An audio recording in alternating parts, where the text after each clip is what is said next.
The Department of Health and Human Services, HHS, recently implemented a new policy regarding gender pronouns, drawing criticism from Roger Severino, a Heritage Foundation expert and former HHS official.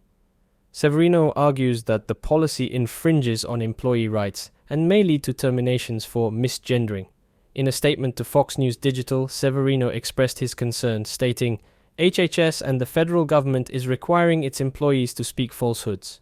He contends that employees are now compelled to deny biological realities or face firing. Severino, a Harvard Law School graduate, emphasizes that such mandates violate the First Amendment, protecting individuals from being forced to speak untruths, adopt a state-approved ideology, or deny their faith. The HHS email, promoting gender identity and non-discrimination guidance, urged employees to address colleagues by the names and pronouns they use to describe themselves. According to Severino, this initiative originated from two White House executive orders in January 2021 and June 2022, aimed at combating gender discrimination based on gender identity. While the U.S. Office of Personnel Management advocates for using correct names and pronouns to create inclusive work environments, Severino argues that the policy goes too far. He characterizes it as Orwellian, suggesting that misgendering someone could result in violating anti-discrimination laws and subsequent termination.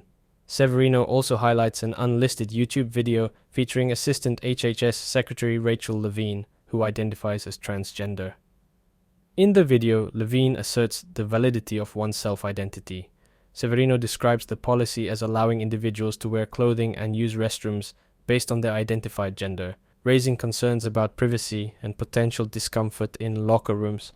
Moreover, Severino contends that the policy places an undue burden on employees who may be uncomfortable with certain situations, such as men identifying as female using locker rooms. He argues that employees now face a difficult choice: remain silent to keep their jobs or speak out against the policy and risk becoming a target.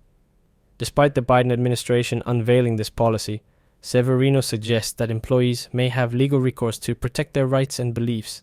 He cites the precedent of West Virginia versus Barnett, emphasizing the right to dissent from compelled speech. Severino concludes that such policies negatively impact morale and production, as some government employees have reportedly conveyed their concerns about the dilemma they face.